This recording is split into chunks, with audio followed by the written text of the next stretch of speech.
Hello everyone, welcome to our channel myself Srishti Agarwal. तो यहाँ पर स्टार्ट कर रहे हैं हम दीपकम षष्ठ कक्षाया संस्कृत पाठ्य पुस्तकम। तो हम यहाँ पर स्टार्ट कर रहे हैं कक्षा 6 के संस्कृत पाठ्य पुस्तक दीपकम का कंप्लीट सिलेबस, जिसमें प्रथम पार्ट रहेगा वयम वर्णमाला पठाम। तो साथ ही इसका जो पूरा एक्सप्लेनेशन है हिंदी अनुवाद के साथ हम देखते हुए जाएंगे। और आपको क्या करना है, जुड़े रहना है इसी तरह मेरे साथ, ताकि आपको पूरा चैप्टर अच्छे से ये समझ आ जाए। तो चैप्टर को स्टार्ट करने से पहले हम वर्णमाला पर डिस्कस कर लेते हैं, जिसमें आपके वर्णमाला में देखिए कौन कौन से होते हैं। तो स्वर और व्यंजन होते हैं वर्ण। स्वर में देखिए समान अक्षर होते हैं अ, आ, ई, उ, री, री। संधि अक्षर होते हैं ए, आई, ओ, औ। और व्यंजन में होते हैं देखिए स्पर्श, अंतस्थ, उष्मान, अनुस्वार और विसर्ग। अनुस्वार और विसर्ग को हयोगवाह वर्ण भी कहते हैं। तो यहाँ पर देखिए ये पूरी वर्णमाला है आपकी संस्कृत भाषा की। ठीक है, तो इसे आपको लर्न कर लेना है। चलिए अब देखते हैं प्रथम पाठ वयम वर्णमालाम पठाम। हम वर्णमाला पढ़ते हैं। वर्णा द्विविधा भवन्ति स्वरा व्यंजनानि च। वर्ण दो प्रकार के होते हैं, स्वर और व्यंजन। पहला देखेंगे स्वर, स्वरा। स्वरानाम उच्चाराणाम स्वतंत्र रूपेण भवति। स्वरों का उच्चारण स्वतंत्र रूप से होता है। स्वरा द्विविधा सन्ति, समानाक्षराणि संध्यक्षराणि च। स्वर दो प्रकार के होते हैं, समान अक्षर और संधि अक्षर। अब ये समान अक्षर क्या होते हैं, चलिए देखते हैं। समान अक्षराणि, जिसमें ह्रस्व और दीर्घ दो प्रकार के होते हैं ये, जिसमें देखिए वर्णमालायां आदौ ये सामान्यतः स्वरा सन्ति ते समान अक्षरा स्वरा भवन्ति। तो देखिए वर्णमाला में देखिए आपको यहाँ पर समान अक्षर में ह्रस्व में दिखेंगे अ, ई, उ, री, और दीर्घ में दिखेंगे आ, ई, उ, री। बड़ा री है ये। ठीक है, स्वर होते हैं इसमें सामान्यतः समान अक्षर वाले। और संध्यक्षराणि में होता है द्वि निश्चित स्वरों संधि द्वारा ये नवीना स्वर वर्णो जायन्ते ते संध्यक्षरा स्वरा भवन्ति। तो यहाँ लिखा है कि दो निश्चित स्वरों की संधि के द्वारा जो नवीन वर्ण उत्पन्न होता है उसे संधि अक्षर कहते हैं। तो ये संधि अक्षर है, तो निश्चित स्वरों की संधि के द्वारा उत्पन्न होते हैं। जैसे ए है जो कि बना है देखिए अ और ई से, आई बना है अ और ए से, ओ बना है अ और उ से, और औ बना है अ और ओ से। यहाँ पर देखिए स्टार दिख रहा है आपको, री के सामने दीर्घ में एक स्टार बना हुआ है और ए के सामने ह्रस्व में दो स्टार बने हुए हैं। तो यहाँ पर एक स्टार का मतलब है री जो है वर्ण से दीर्घा न संति। यहाँ पर जो दीर्घ वर्ण होता है री का वो नहीं होता है। और यहाँ पर देखिए संध्यक्षराणि में ह्रस्व नहीं होता है, किसका, ए, आई, ओ, औ, चारों का ह्रस्व नहीं होता है। इति पाणिनीय शिक्षा सूत्र, ये इसके शिक्षा सूत्र हैं जो कि आपको लर्न होने चाहिए। तो देखिए जो भी मैंने आपको अभी बताया है आपको ध्यान से देखना है। ठीक है, अनुनासिक स्वर की बात करें तो देखिए मुखेन सह नासिक्या अपि उच्चारिता स्वरा अनुनासिक स्वरा भवन्ति। मुख के साथ नासिका के द्वारा उच्चारण किए जाने वाले स्वर अनुनासिक स्वर होते हैं। ठीक है, आप इन्हें पढ़ेंगे ना तो आपको नाक से ध्वनि प्रतीत होगी। जैसे अ, आ, ई, उ, रे, ए, ऐ, ओ, औ। चंद्र बिंदु यहाँ पर लगा हुआ है, जिसे अनुनासिक स्वर कहा जाता है। अगर जुड़ जाता है जिस स्वर में तो वो हो जाता है अनुनासिक स्वर, क्योंकि अनुनासिक चिन्ह है ये। ठीक है, तो यहाँ पर जो भी हमने पढ़ा है ना वो मैंने यहाँ पर हिंदी अर्थ के साथ में बताया है विद शब्दार्थ। आप शब्दार्थ देख सकते हैं, जैसे स्वरानाम स्वरों का, राणाम स्वन संति उच्चारण स्वतंत्र रूपेण स्वतंत्र रूप से, द्विविधा अर्थात दो प्रकार के, संति अर्थात है, जायन्ते बनते हैं, मुख द्वारा, नासिक या नाक से। सल्लात आपको दिख रहा है, जो मैंने आपको बोला है ना वो ही आपको हिंदी में यहाँ पर दिख रहा है, ताकि आपको बार बार सुनने कि अगर नहीं सुन पा रहे हैं तो आप देख कर के भी इसका हिंदी अर्थ समझ सकते हैं। तो देखिए इस तरह से ये हिंदी अर्थ है। पूरे पेज का जो भी मैं आपको बताऊंगी पूरे पेज का आपको हिंदी अर्थ भी मिलेगा। यहाँ पर अब स्टार्ट करते हैं व्यंजनानि। अब ये क्या होता है इसे भी समझेंगे। व्यंजनानाम उच्चारणे कस्यचित् स्वरस्य सहायता अपेक्षा अवश्यम भवति, अतः वर्णमालायां व्यंजनानाम उच्चारणार्थ सर्वत्र अ स्वरस्य योजनम भवति। अब देखिए व्यंजन का जब उच्चारण करते हैं, व्यंजनों के उच्चारण में किसी स्वर की सहायता आवश्यक होती है। अतः वर्णमाला में व्यंजनों के उच्चारण के लिए अ स्वर हमेशा जुड़ा रहता है। आपको अगर हलंत दिखा है मतलब उसमें अ नहीं जुड़ा हुआ है, अगर हलंत के साथ नहीं है तो मतलब उसमें अ जुड़ा हुआ है। देखिए क हलंत प्लस अ मिल गया, अ क बन गया। ख हलंत प्लस अ ख, ग हलंत धन अ ग, घ हलंत धन अ घ। अत्र व्यंजनम केवल क ख ग घ हलंत इत्येव अस्ति। व्यंजन जो है वो केवल हलंत वाले हैं। अत्र अस्वरम स्वर केवलम उच्चारणार्थ योजित अस्ति। जो अस्वर है वो जो जुड़ा हुआ है वो केवल उच्चारण के लिए है, ठीक है, ताकि आप उच्चारण इनका अच्छे से कर पाए। व्यंजनानाम चत्वार भेदा सन्ति। व्यंजनों के 4 भेद होते हैं। सबसे पहला है वर्ग्य स्पर्शा वर्णा। स्पर्श वर्ण जो कि होते हैं क वर्ग, च वर्ग, ट वर्ग, त वर्ग और प वर्ग। क ख ग घ ङ, च छ ज झ ञ, ट ठ ड ढ न, त थ द ध न, प फ ब भ म। ठीक है, इनका आपको उच्चारण भी पता होना चाहिए। स्पर्श वर्गीय व्यंजन वर्णन स्वैक्या उच्चारण स्थानानुसारेण पंचसु वर्गेषु विभक्ता भवन्ति। जो वर्ग स्पर्श व्यंजन अपने जो वर्ण हैं अपने उच्चारण स्थान के अनुसार 5 वर्गों में विभक्त होते हैं। क वर्ग, च वर्ग, ट वर्ग, त वर्ग और प वर्ग। तो ये तो हो गया पहला स्पर्श वर्ण पार्ट व्यंजन का। अगला है अंतस्थ वर्ण, अंतस्थ वर्ण जो कि होते य र ल व। देखिए आपको इनकी ध्वनि अंदर से आती प्रतीत हो रही है, इसलिए ये अंतस्थ वर्ण कहलाते हैं। अंतस्थ वर्ण बहुत्र स्वर वर्णानां स्थाने जायन्ते, अतः एते अर्धस्वरा इत्यपि उच्यन्ते। अंतस्थ वर्ण स्वर वर्णों के स्थान पर उत्पन्न होते हैं, अतः ये अर्ध स्वर भी कहलाते हैं, क्योंकि जो वर्णों का स्थान है उस पर उत्पन्न होते हैं, जो स्वर वर्णों का स्थान है। जैसे य र ल व आप बोलेंगे तो अंदर से ध्वनि आ रही है, आ जैसे अंदर से ध्वनि आ रही है, इसी टाइप से, इसलिए इन्हें अर्ध स्वर भी कहा जाता है। बहुत ही इंपॉर्टेंट लाइन है ये, आप नोट भी कर सकते हैं जो भी अब आपको बता रही हूँ, ताकि आपको जो एग्ज़ाम में दिक्कत ना आए। अगर आपको पूछ लिया जाए कि परिभाषा लिखिए अर्ध स्वर की, तो आप क्या लिखेंगे? अंतस्थ वर्ण स्वर वर्णों के स्थान पर उत्पन्न होते हैं, अतः ये अर्ध स्वर भी कहलाते हैं। एग्जाम्पल य र ल व। तो देखिए यह किससे बना होता है? ई धन अ से, र री धन अ से, री धन अ से बनता है ल, और उ धन अ से बनता है व। जिनके एग्जाम्पल आप देख सकते हैं, यदि धन अपि, ये आपको संधि में बहुत हेल्प करेंगे। अंतस्थ वर्ण यद्यपि, पितृधन आज्ञा, पित्राज्ञा, त्र बन गया। देखिए लृ धन आकृति, लाकृति, सुग धन आगतम, स्वागतम, उ व में बदल जाता है, लृ ल में बदल जाता है, रि र में बदल जाता है और ई य में बदल जाता है। तो ये होता है अंतस्थ वर्ण। अब देखिए ऊष्म वर्ण ना, ऊष्म वर्ण ना, आपको नाम से पता चल रहा है ऊष्मा जिसमें लग रही है, हमें मतलब थोड़ा सा अपनी ऊष्मा डालनी पड़ेगी इसमें बोलने के लिए। तो उसकी परिभाषा देखते हैं। ऊष्मना व्यंजनम वर्णानाम उच्चारण समय मुखात उष्ण वायु निस्सरति। ऊष्म व्यंजन वर्णों का उच्चारण करते समय मुख से ऊष्म वायु निकलती है। बोलेंगे देखिए श, छ, स, ह। देखिए आपकी ऊर्जा निकली है ना, और वर्णों से इनमें ज़्यादा ऊर्जा निकलती है।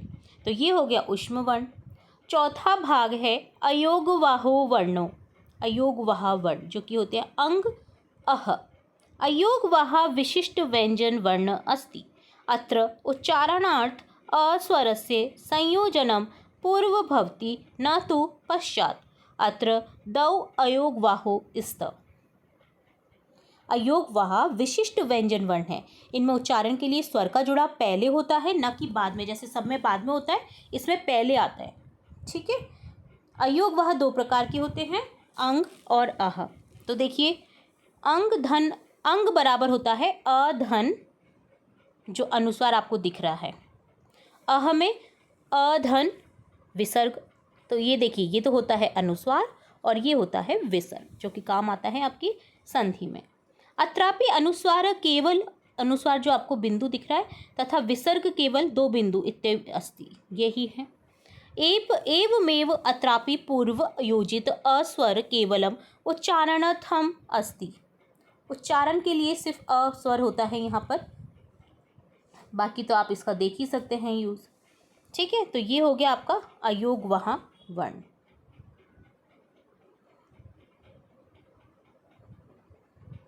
शब्दार्थ देखेंगे इसमें जो भी आए हैं।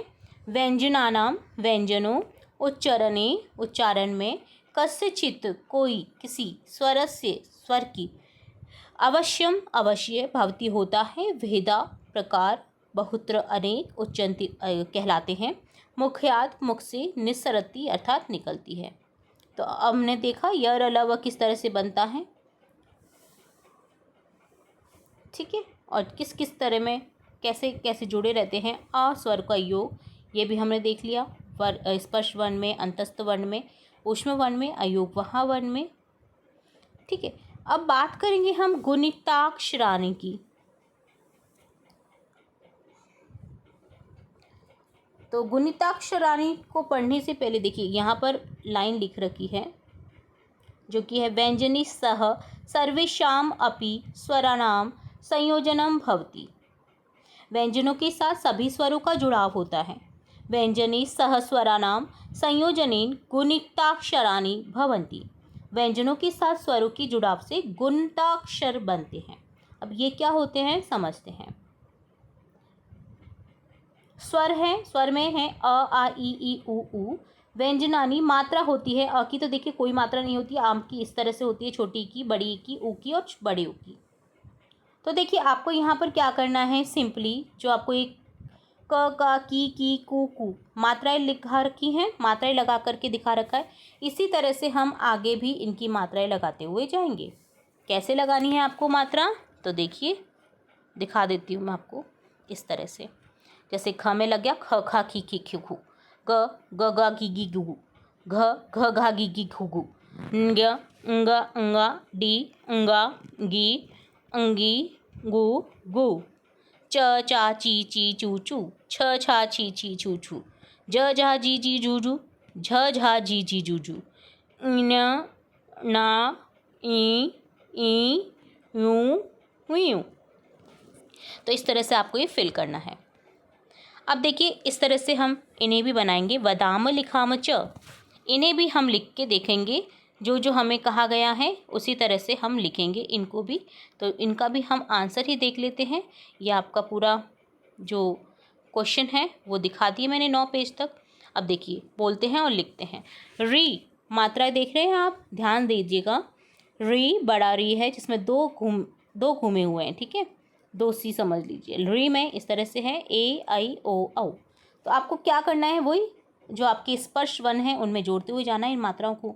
क्री क्री क्री क्री के को, ख्री ख्री ख्रू, ख्री ख्रे खई खो खौ। इसी तरह से ग घ ङ, च छ ज झ ञ, ट ठ ड ढ न, त थ द ध न, प फ ब भ म, ट्री, ट ठ ड ढ अण, त थ द ध न, प फ ब भ म। री की मात्रा लग गई यहाँ पर, री रू। ठीक है, तो ये आपको ना ध्यान देना है, स्किप नहीं करना है बिल्कुल भी। य र ल व में इस तरह से जुड़ जाएगा य या ई, अ आ ई उ की मात्राएं जुड़ जाएंगी। श स स ह में इसी तरह से हो जाएगा। और ये हो गया आपका अयोगवाह वर्ण अंग आह। तो इनमें भी मात्राएं लगा देंगे। इसी तरह से य र ल व का भी देखेंगे, जिसमें री की मात्रा लगाएंगे, री री री री। इसी तरह से श श्री ह, रिंग रिह। ठीक है, तो यहाँ पर ये देखिए हमने जैसे जैसे मात्राएं लगाई हैं वैसे वैसे सब पर मात्राएं लगा दी गई हैं। अब यहाँ पर देखिए री और री है, एतानी त्रीणि गुणिताक्षराणि क्रमेण इत्थमे प्रकारेण लिखन्तु। ये 3 गुणित अक्षर क्रम से इसी प्रकार से लिखे जाते हैं जैसे आपको दिख रहे हैं, रिम री एम। ठीक है, इसी तरह से रिहाल री ए। अब देखिए अभ्यास कार्य करेंगे, जिसमें देखिए क धन स्वर धन अनुस्वार, तो क्या बन गया क, क्योंकि क में देखिए अ स्वर है और अनुस्वार लग गया तो कम हो गया, कं कां कीं की कुम किम। ख में स्वर लग गया, विसर्ग लग गया तो खह खहा खिही खुहु खेहे खे। इसी तरह से देखिए यहाँ पर स्टार है, एतानी त्रीणि गुणिताक्षराणि क्रमेण इत्थमे प्रकारेण लिखन्ति। तो ये 3 गुणित अक्षर इसी क्रम में लिखे जाते हैं, हमने देख ही लिया है। अब ये होता है आपका पूरा अयोगवाह वर्णों का अभ्यास। अब देखेंगे यहाँ पर शब्दार्थों के संबंधित क्वेश्चन। तो यहाँ पर देखिए शब्द दे रखा है, जैसे पित्राज्ञा, पितु का आदेश, जिसका अर्थ होता है पिता का आदेश, फादर्स ऑर्डर, पितुहु आदेश। अब आप जहाँ पर भी रहते हैं आपकी अपनी पर्सनल लैंग्वेज होगी, चाहे वो हरियाणवी हो, बंगाली हो, पंजाबी हो, मराठी हो, संस्कृत भाषा हो, मारवाड़ी हो, जिस भी भाषा को आप यूज़ करते हैं, राजस्थानी भाषा हो, उसमें आपको इनको लिखना है। पित्राज्ञा, आप पिता के आदेश को क्या बोलते हैं अपनी भाषा में, मातृभाषा में, वो आपको यहाँ पर लिखना है। हिंदी इंग्लिश में यहाँ पर दे रखा है और संस्कृत में भी दे रखा है। लाकृति, ल वर्ण की आकृति, ल वर्ण का रूप, एक एक हर एक, अज बकरा, वधु विवाहित नारी। और यदि आप हिंदी बोलते हैं ना तो हिंदी में ही आपको लिख देना है यहाँ पर खाली बॉक्स में। ठीक है, रिप्तम कलिप्तम माना हुआ, सपोज्ड, इंग्लिश में भी दे रखा है यहाँ पर, रिकाल रीवन लीवन, लेटर री, ओम प्रणव, एकाक्षर ब्रह्म, नेम ऑफ ब्रह्मा, क्या ओम। औषधम भेषम भी बोलते हैं इसको, भेषजम, औषध होती है मेडिसिन। जीवा रसना, जीभ टंग भी बोलते हैं।